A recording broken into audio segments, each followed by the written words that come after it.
And we're first going to be talking about the parable of the rich man and his barns. That's in Luke chapter 12, if you want to go ahead and turn there.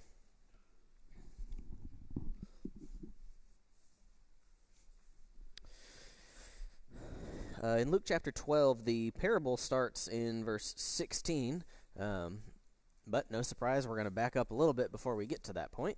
We're going to talk about the background of this parable. So again, we're in Luke chapter 12. So if we back up a little bit to Luke chapter 11, Jesus has had this great discussion with the lawyers, the scribes, and the Pharisees that we know went so well, right? No, it did not, right? He calls them cups full of robbery and wickedness. He says they disregard the love of God. He accuses them of being the kind of men who persecute and kill prophets and apostles of God, which, as we know, is correct, right? A very tense conversation is happening with Jesus and these men. And as we know, the irony of the Pharisees fails to surprise anyone. They get so mad that Jesus accuses them of wanting to kill prophets and apostles of God that they set out and they plot against him. And ultimately they'll plot later on to kill him. The irony there shouldn't be lost on us. That's been a theme this quarter, right? So many of these conversations that Jesus has had with these scribes, Pharisees, lawyers, these religious men have not gone well, right? Jesus has been exposing these men and their motives and their lack of sincerity towards God. And so now as we get to chapter 12, the beginning of chapter 12, verse 1 begins, under these circumstances, right? That it seems because of these conversations and things that Jesus has been having, at this point he has massed a crowd of people that it would seem that they're here because these conversations have been going on. They're here to listen to Jesus and see these interactions between him and these religious leaders, and whether they're there to learn or whether they're there for some entertainment, not entirely sure. But either way, a large crowd has shown up. We're told that it's many thousands of people gathered here. There's so many people that people are trampling each other.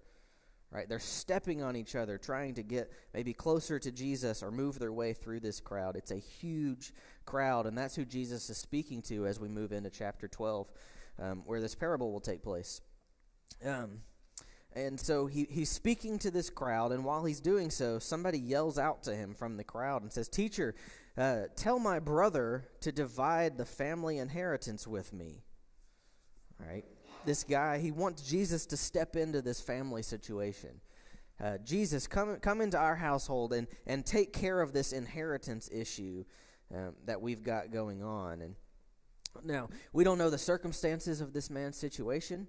I don't think that it really matters entirely what this man's situation was. Maybe his brother did mistreat him and not give him what he was owed, or maybe he was given exactly what he owed and he just felt he wanted more. I think we can speculate in light of what Jesus says, but either way, I don't think it really matters. Because Jesus responds to him and says, "Who appointed me judge over you?"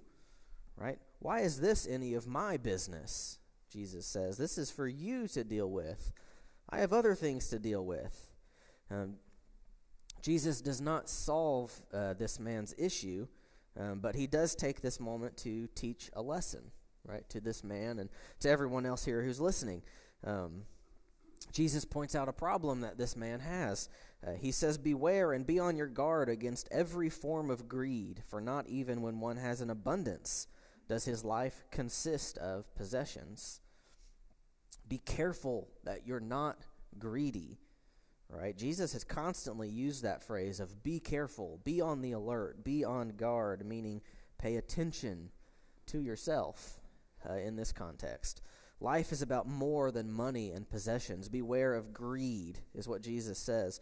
So here we've got something interesting that we haven't had for a lot of our parables. Jesus, kind of ahead of time, tells us what he's about to talk about before he gets to it, right? I think that's a pretty direct statement he's saying about be aware and be on guard for greed. And immediately after that, he goes into this parable which we're going to read now with that context. So I think Jesus has just told us what he's talking about.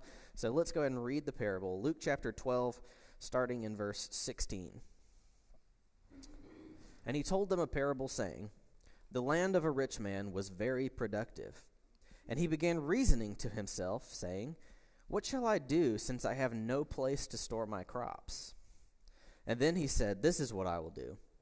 I will tear down my barns and build bigger ones, and there I will store all my grain and my goods. And I will say to my soul, Soul, you have many goods laid up for many years to come. Take your ease, eat, drink, and be merry. But God said to him, You fool, this very night your soul is required of you, and now who will own what you have prepared? So is the man who stores up treasure for himself and is not rich towards God. Question number 2. What problem did this rich man have? No, we're not talking yet about the spiritual issue, the spiritual lesson, right? What problem did this guy have that he, in his mind, needed to solve? He had so much, he had so many crops, trying to figure out how to store them all. Yeah, he was trying to figure out how to store all of his crops, right? They weren't fitting in the barns that he had. I have no place to store my crops, he says. His barns were overflowing. He had so much stuff. So what is his solution to that problem? JD? Tear down the existing barns and use the materials to build bigger ones so that he can store his overabundance. Yeah, exactly. Build bigger barns. I need a larger place than I have now to store all that I have. I have more than I need, so let's find a place to store it. Doing this, he says, is going to allow him to have comfort and stability. This man's attention was on building up this store of crops and maybe money with it and the possessions that would give him a comfortable life. So question number 4, now we really get to what this man's problem was. What did this rich man forget regarding his life? I think there's multiple things.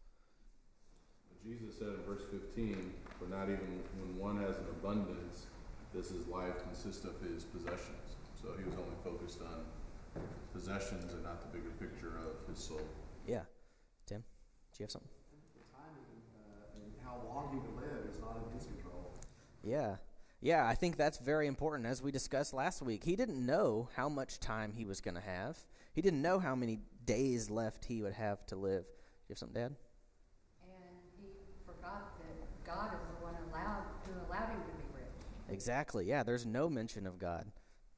It never seemed to cross his mind that he could have done other things with those crops to help other people. Yeah. It's always about I.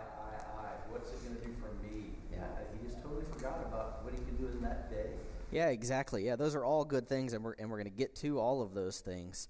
Because, this man forgot. There was a lot of things he was missing and not paying attention to.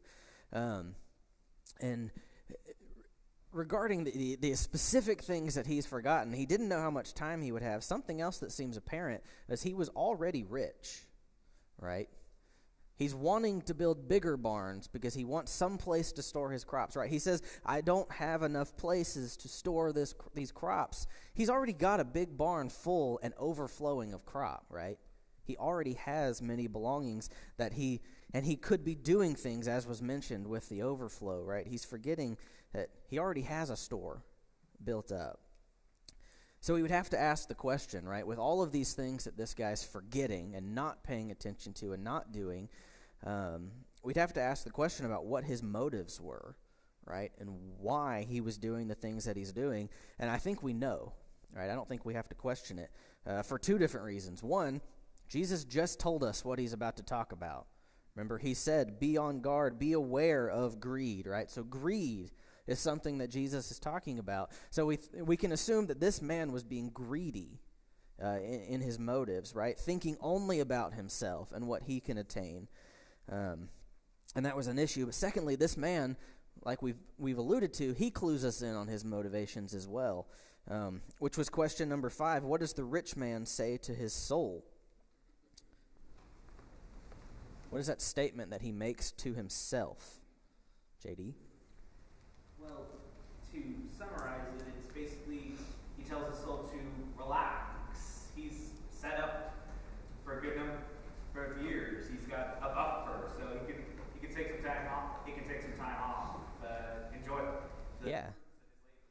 Yeah, he's looking forward to that time when he finally achieves this goal, whenever that's going to be in the future. When I finally get to that point, then I'll have enough, and then I'll be able to settle down and maybe let my mind focus on some other things, right? This is what he has made his priority, his motivation, his mission in life is to get to this point, right, before anything else can come into it. All of his time is spent on this, all of his preparation. He is solely focused on this goal, comfort, and the ability to relax later. However, as we know and was mentioned a minute ago, he spent no time, it would seem he spent no time enjoying anything he had at this moment, right? He doesn't take any moment to stop and say, look how much I have, how blessed I am, or thank God for all of these things that I've already got. It's, well, what else can I get? How much more can I get? That seemed to be what his mind was 100% on. If I can just get to that point, then I can be happy. Then I can relax. Then I'll have time for other things. And it was mentioned a minute ago, not once does he mention God in all of this, right? Not on what he has now or what he wants to do in the future, right? When he gets to that point in the future, he says, look at all the things I will have accumulated for myself, right? His mind is solely on himself and not on anything else, which is his issue. So question 6 and 7, I think, are getting to the same point, really. But we'll talk about all of it. What happened to the rich man? Soul was required of him. Yeah, he died, right? His life was over. There was no more time for him to accumulate things or for him to follow through with this plan that he was so focused on. This man never got to enjoy the things that he worked so hard on. He did not get to live and be merry and the way he thought he would. His life ended before he got to that point. And he is told that he was a fool for this, right? I don't think there's any surprise there. He was a fool because of what his attention was on. And he's asked this question, who will own what you have prepared? What is meant by that question? Who is going to own the things that you have prepared? Any thoughts on that? Kyle? Just that all this that he thought he had control over, ultimately he has no control. He doesn't get to decide. He could have left a will and said, I want all these things to go to so-and-so, but that doesn't mean that those people would end up controlling those things, nor would it be important to him after his death. Yeah, exactly. Yeah, I think it's a rhetorical question here. It doesn't matter. Like Kyle said, it doesn't matter who this goes to, right? He can will it to who he wants or just let anybody take it.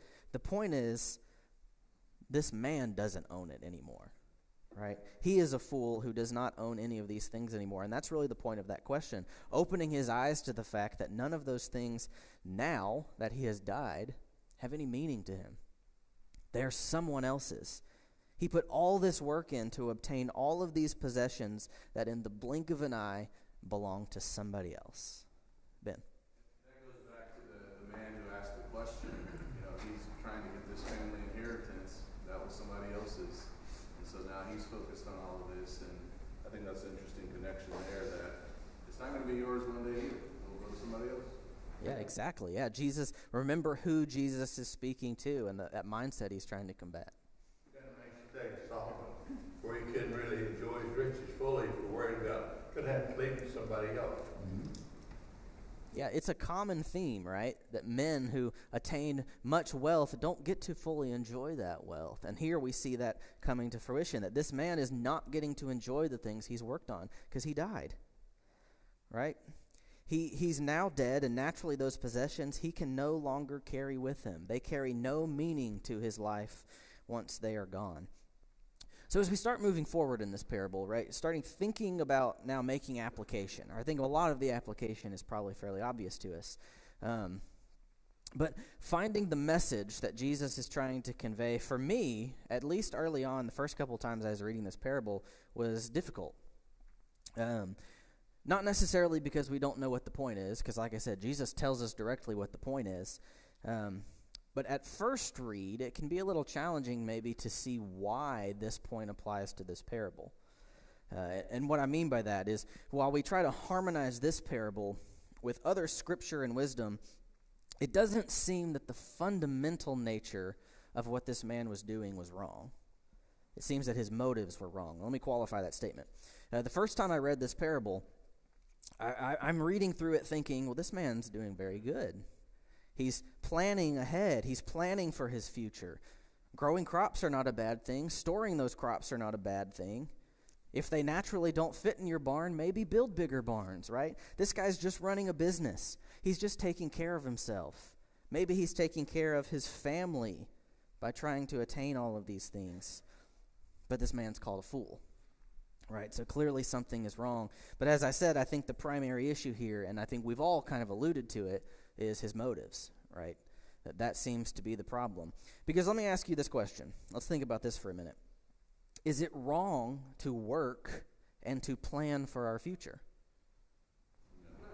No. A resounding no. Why?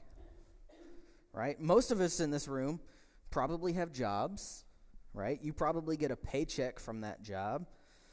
Does anyone in here have a savings account where they keep money stored up? Or a 401k where you're preparing for retirement? I do, right? Am I wrong for doing that? Aren't I planning for my future and planning for a retirement the same way that this man's doing? I think that would be a question we'd naturally have to ask about this parable. So I'll just come out and say, I don't think there's anything wrong with that, okay? That's not the point I'm trying to make. I think most of us have accounts like that where we save money, we plan for our future, and I think we're wise for doing that. I think the Bible would make it so, would tell us so, that is wise. We work jobs to make money. We spend that money on things we need, like food and clothing and other things. That is scriptural. In 2 Thessalonians chapter 3, in verse 10, Paul says, if anyone's not willing to work, then he should not eat either. Right? There's that expectation that work is required of us to have the things we need. This presents the idea that I work today so that I can eat tomorrow. In the very next verse, in verse 11 there, Paul calls people out. He says, we hear among you there are people leading an undisciplined life, doing no work at all, yet acting like busybodies. People who are needing to provide for themselves but are unwilling to work for it. Paul says that is not disciplined. To expect to receive provisions without working for it. I think it would be clear that God has expectations of his people to work for the things that they have and to be prepared for needs as they come. None of us can just sit at home and do absolutely nothing, yet expect food to show up on the table for our families, right? We get that. It does take some planning, some preparation to make sure that those things are there, those provisions. In our Bibles, God gives us many examples showing us that storing things up and planning for our future is wise. In Proverbs chapter 6, verse 6 through 11, it reads, go to the ant, O sluggard. Proverbs 6, verse 6. Go to the ant, O sluggard. Observe her ways and be wise, which having no chief officer or ruler, prepares her food in the summer and gathers her provision in the harvest. If you don't do this, verse 11, your poverty will come in like a vagabond and your need like an armed man. There's this idea here of preparing now so that we can harvest later, right? That's how growing crops work. I'm not a farmer, but I know that much, right? If you want to be able to harvest crop, at some point before that, you had to have planned for that and put those steps in place to make sure that harvest is possible. And if you don't, it says poverty will come on you suddenly and significantly. Another example, in Luke chapter 14, just a few chapters after our parable, it says, for which one of you, when he builds a tower, does not first sit down and calculate the cost to see if he has enough to complete it? Otherwise, when he has laid a foundation and is not able, all who observe it began to ridicule him, saying, this man began to build what was not able to finish. Again, this idea of planning ahead, counting the cost, ensuring that you can afford the things that are coming and the needs that will arise. Jesus himself, we've already looked at this, told the parable of the talents, right? Lots of conversation about money. He presents this idea of putting money in a bank and letting it earn interest, this idea of using money now to allow it to become something greater later, right? Now, obviously, there was a deeper meaning behind that parable, but Jesus uses that example. I think that would tell us that that is something that's acceptable in his mind. It's an acceptable practice, this idea of putting aside money to make something of it. One more I'll give you, Proverbs chapter 21, verse 20. The New International Version, I like the way that one words this a little bit better. It says that the wise store up choice food and olive oil, but the fool gulps theirs down. It is wise to store up food in preparation for needs later. Now, this one's interesting because that's almost exactly what's happening in this parable. Storing up food for a time later. This man's storing up crop. So let me start off right here in the middle of this conversation. Let me break right here and just say, I don't think there is any contradiction in our Bible at all. I know there's not, okay? But I think the biblical wisdom we've looked at, what it does is it tells us both what this parable is and is not teaching, okay? So how do we harmonize these things together? These things I just read about how wise it is to plan ahead and store up crops for the future and store things up and plan with this parable where it seems this man is condemned for the same thing. I think we've already answered that question, but how would you harmonize those things together using this parable? Ben? Well, the parable, it just makes me think about Luke 9:25, for what is man profited if he gains the whole world and loses or forfeits himself? That's exactly what the man did. So his only concern, his only focus, his only goal was on the earthly treasure. And Jesus is going to speak about the other kind of treasure. And so that's how I would harmonize it with everything you just said. It was all about this is what I'm going to do. So I don't think there's any contradiction in that too. Yeah, Ben, I think you hit the nail on the head. This was his only concern, was storing these things up. Stephen? And Jesus kind of helps us understand this point when he says they're in the parable at the end. So is he who lays up treasure for himself and is not rich towards God. So you can be rich towards God and still lay plans and be wise with your resources, those kind of things. It's the fact that he wasn't rich towards God and what he was planning. Exactly. Tim? I think Paul, when he wrote to Timothy in 1 Timothy chapter 6, verse 17, he gives us the answer too. And he says, command those who are rich in this present age not to be haughty, nor to trust in uncertain riches, but in the living God, who gives us richly all things to enjoy. He goes on from very specific instructions to that. So I think it speaks to trusting in uncertain riches, putting all your trust and faith in those bonds or that 401k or those physical goods. Yeah, putting all your trust, all your faith in these things. Right back, do you have something? Yes, it was interesting to me that you can covet the things that you already have, and that keeps you from sharing what you have with others, and that was part of his issue. Yeah, that's a great point. He wanted it all to himself. Tim? I sometimes look at, our life is like a business, and you can either be the manager of that business, or you can be the owner. And maybe this guy had a wrong mindset and he thought that he's the owner instead of the manager of what he's got going on. I mean, our time, our bodies, nothing is ours. It all belongs to God, and we're all just managers of what we have. Yeah. Kevin? The Lord calls him a fool, so he lacks wisdom in how he was handling his life. The idea of covetousness speaks to not contentment, right? So to your discussion on is it wrong to seek to be better, to have more, as long as we're in a state of contentment and not covetousness, then the Bible doesn't condemn that. So we have a balanced approach. Paul talks about that in Philippians 4, as we talked about in our class. So you can be ill content with the necessities of life and covet the basic necessities of life and not serve God and be a fool. Just like this, as well as a rich man that forgot God and had everything that he needed as well. So. Exactly. Cole, and then we'll move on. I've been reading through Ruth in our Bible class in College Station, and this just reminds me of Boaz.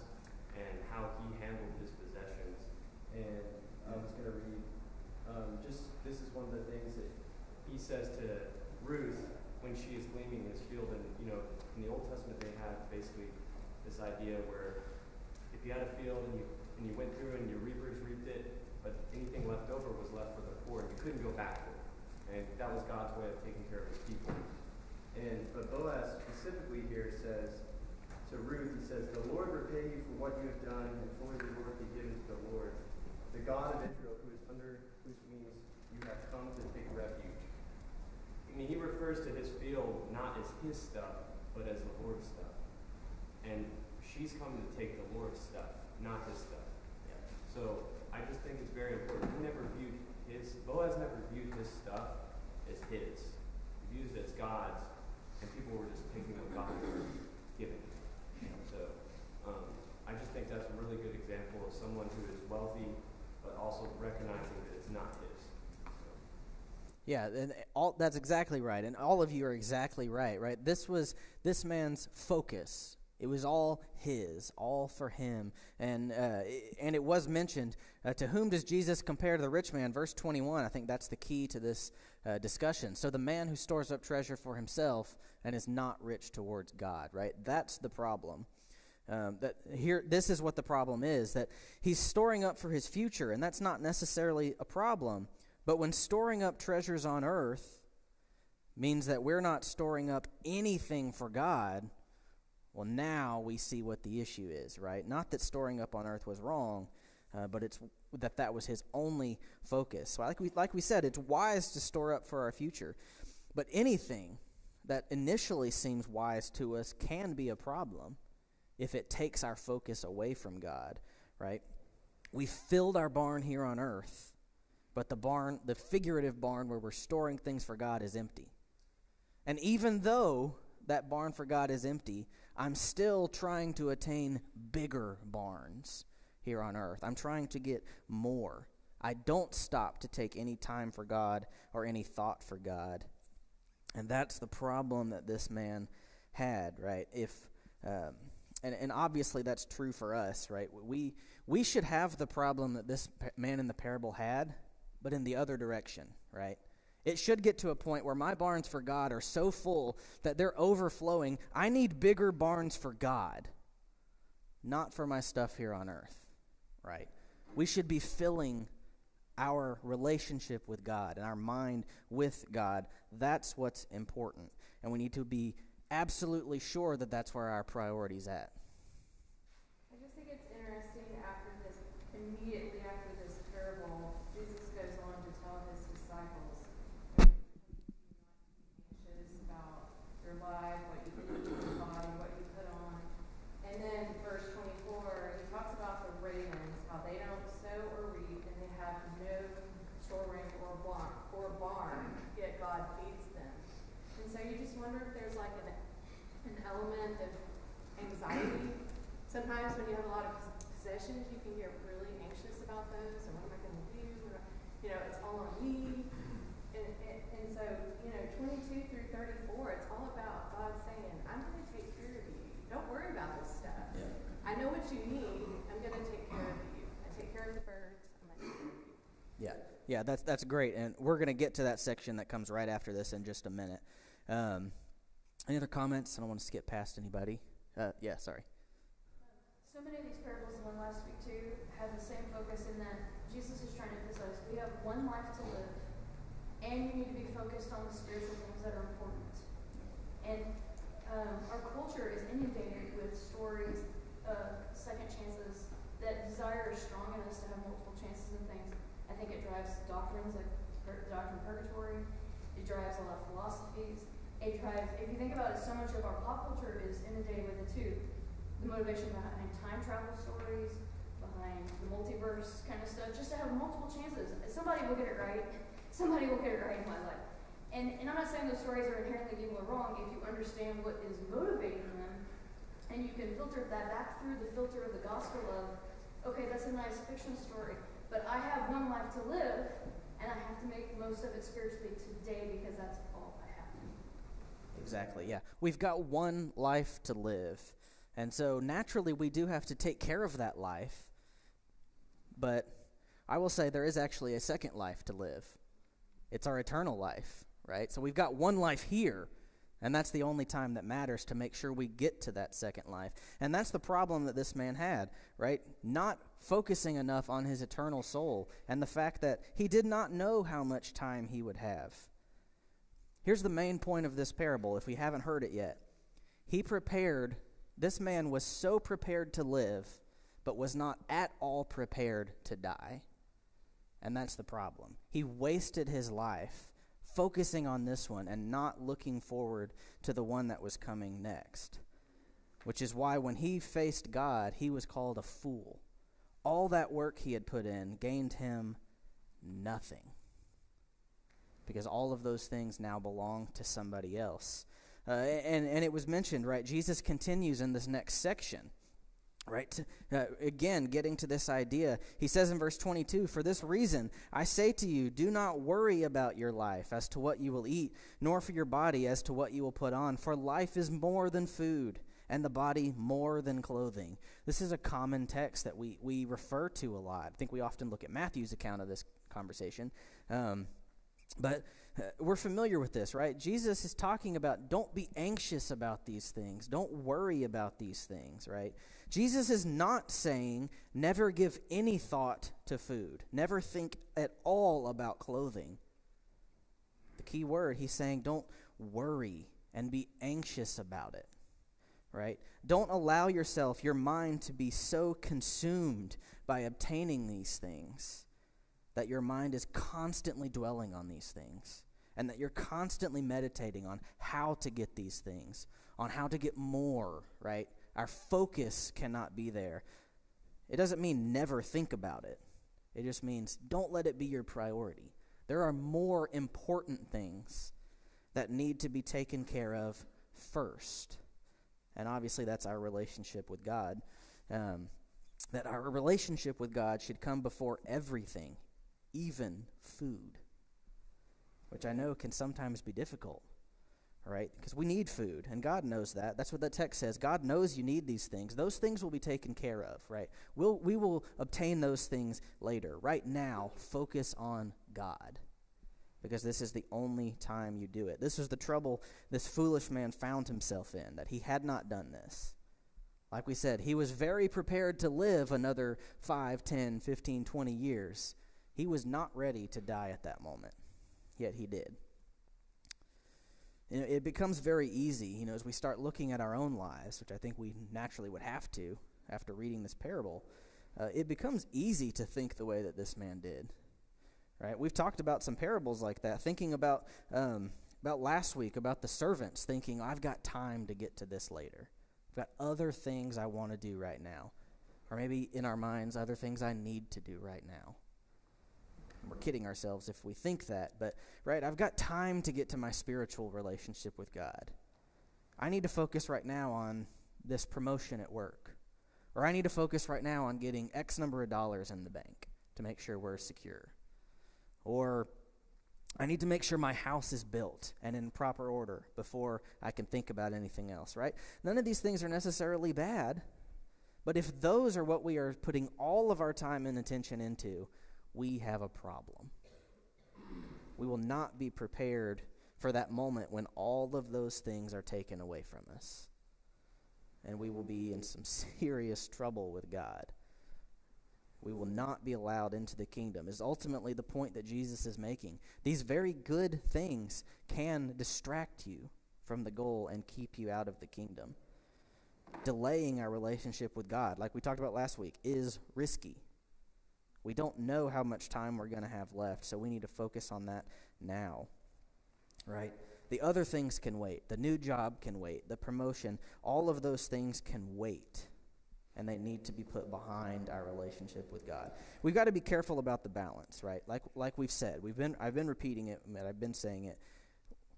I don't want anybody to come out of this obviously thinking that they should not be thinking at all about money. You need to spend some time thinking about money, preparing for your future, taking care of your life here.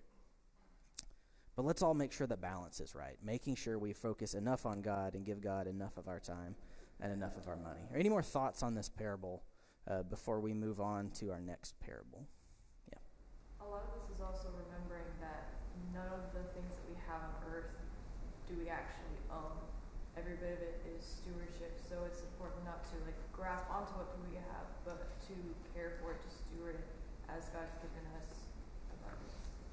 Yeah, exactly, because this man never once mentioned God, right? God gave him the things he had to begin with. If he was to obtain bigger barns, that would be for God too. And like you mentioned, he was a steward over those things. He could have done better things with them. He could have done other things with them, but he didn't. Stephen?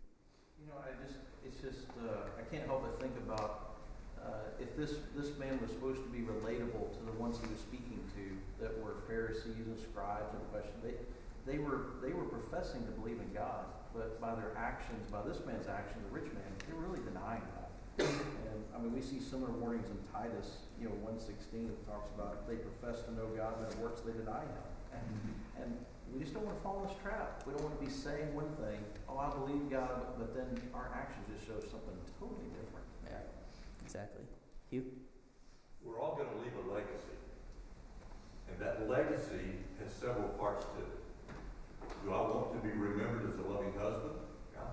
A fun granddad? Yeah. One who does things wisely? But that needs to be balanced with the spiritual legacy that I leave. Did I worship the Lord correctly from my heart? Did I help others in their worship?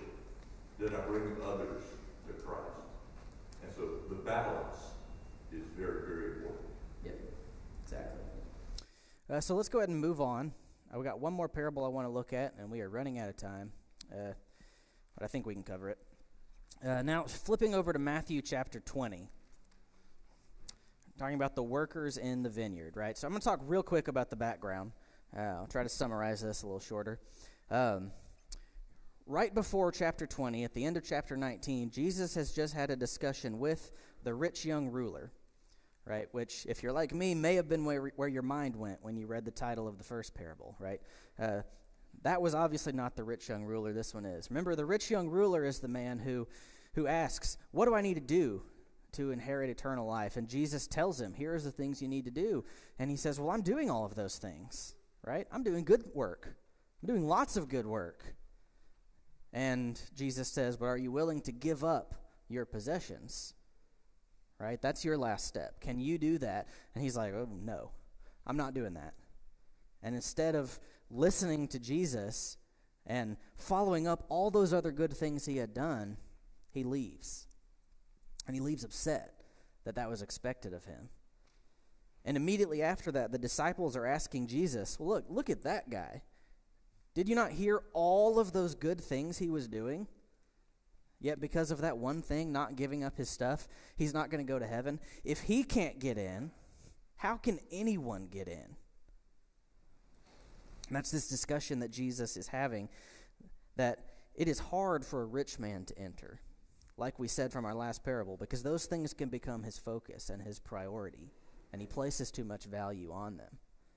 But the other point that Jesus is making is all those other good things didn't earn his salvation.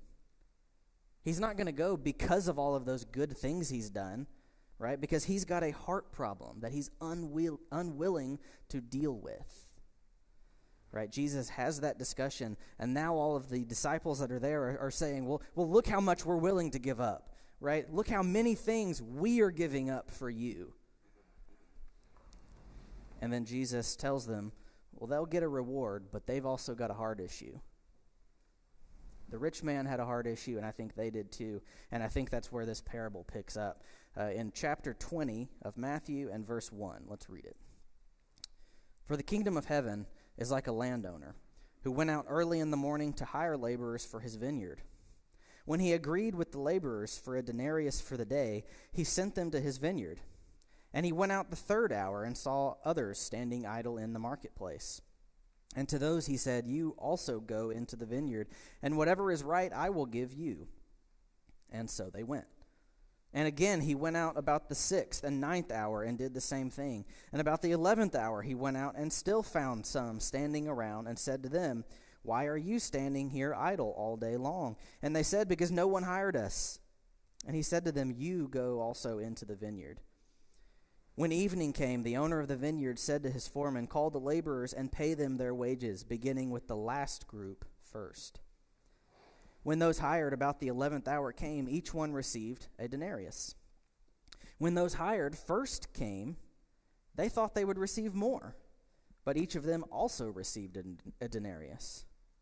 When they received it, they grumbled at the landowner, saying, "These last men have worked only 1 hour, and you have made them equal to us, who have borne the burden and the scorching heat of the day." But he answered and said to one of them, the landowner said, "Friend, I am doing you no wrong. Did you not agree with me for a denarius? Take what is yours and go. But I wish to give to this last man the same as you. Is it not lawful for me to do what I wish with what is my own? Or is your eye envious because I am generous? So shall be the first, and be first last." All right, so I'm going to go through some of this fairly quickly to make sure that we can finish some of our lessons from this parable. Jesus is talking about a vineyard and its workers. I think alluding to, we've seen this same type of imagery multiple times, right? A vineyard and workers in it, talking about the kingdom and the work that we do for the kingdom while here on earth before we receive the reward, right? That's what we're talking about. This owner being God and the vineyard, the kingdom where we are doing work. And throughout the day, the vineyard owner is hiring more people. This would obviously be more people entering the kingdom at different moments in time, right? Some people have been in the kingdom a long time, right? Some of you have been in the church a long time. Other people might join later. And some people might come at the very end of their life, at the very end of the day. What did the landowner agree to pay those who were hired first? Denarius. 1 denarius, right? That was the agreed upon price that they discussed. What about the others? Whatever's fair. Whatever's fair, right? The agreement was, you come now and work. We'll figure out the payment later, right? You don't know. Whatever the master believes is fair at his discretion. And I think there's an important distinction between these two, right? Because the first group, they agreed on the price. They knew what they were getting into. They knew how much they were going to get paid. They knew the value of their work. And the second group said, we just want to work. They were standing out there waiting to be hired, and when they were, they came to work not knowing what they would get paid, but trusting that the master would take care of them and would do what was fair. So as we get to the point where they are paid, what happens? How much do they all get paid? 1 denarius, right? Everybody. Well, this makes some people upset, right? I worked all day. I worked a full 12-hour day, and I got 1 denarius. That guy worked for an hour, and he also gets a denarius. How fair is that? That wasn't for him to talk about, right? What does the master say to him? I'm not doing you any wrong. I'm giving you exactly what you agreed to. What reason do you have to be upset right now? None. So go. They believed that they could determine the value of their work based on the time they had spent there, right? Because they had been there the longest, so they deserved more. And the owner says, that's not for you to judge. This is my money. I'll pay what I want, what I think is fair. Take your reward and go. And as we relate this to us, I think the same would be true for our relationship with God and our salvation, right? It becomes very easy for us, especially somebody like me. I've been in the church my entire life, right? I've been raised in the church. My parents were Christians. It can become very easy, if not careful, to think, well, I've put in a lot of time, right? Haven't I done enough? I've definitely done more than some of those people who just come in later years in life. That's a dangerous thought, right? Look how much work I've done. Look how many good things I've done. But have I earned my salvation? No. Right? Ephesians chapter 2, verse 7 says that so that in the ages to come he might show the surpassing riches of his grace, being God, in the kindness towards us in Christ Jesus. For by grace you have been saved through faith, and that not of yourselves, it is the gift of God, not as a result of works, so that no one may boast. I think it should be obvious to us, but that verse is making it clear. There's nothing we can do to earn our salvation. If you do a lot of good things because you spend a lot of years as a Christian, your salvation is a gift from God. If you come to God and obey the gospel and become a Christian on the last day of your life, your salvation is a gift from God. An equal gift given to all, despite the number of years or the amount of work that we might have accumulated. Now, I know we went through that pretty fast, but let me lay out a few lessons right before our class gets to an end. Let's first throw out what this parable is not, okay? Because I know there's one common way people look at this parable, right? A lot of people in today's world look at this parable and say, well, look, I don't have to show up till hour 11. I can wait till hour 11, show up, and get the same reward as everyone else. What are all you people doing wasting your time now? I'll get to it later. I'll show up at hour 11. But we've already talked about that, right? That's dangerous. That's what the servants last week did. I can get to this later. Making that assumption that I can show up in hour 11, that's assuming I get an hour 11, right? I could die at hour 3 or 6 or 9. We've said it multiple times last week and today. Delaying is risky. And we see that in this parable, right? That we cannot wait until later because we don't know if we'll have time later to do enough for God. And then the second lesson that I think is probably the most important here that Jesus is trying to make, we cannot assume the value of the work we do. And what I mean by that is I cannot assume at any point in my life that all of the good deeds that I've done have at this moment amounted to salvation. Or maybe here, now I've made it. Right? Or here, or I got it way back there, so now I'm good. I'm covered. I'm doing extra stuff now. Right? Think about the disciples. Look how much we've given up. Look how much we've done. Jesus says that's not how you're being judged. That's not what this gauge is. Because they were also confused. Look at the rich man. Look at how much he's done, and he's not getting salvation.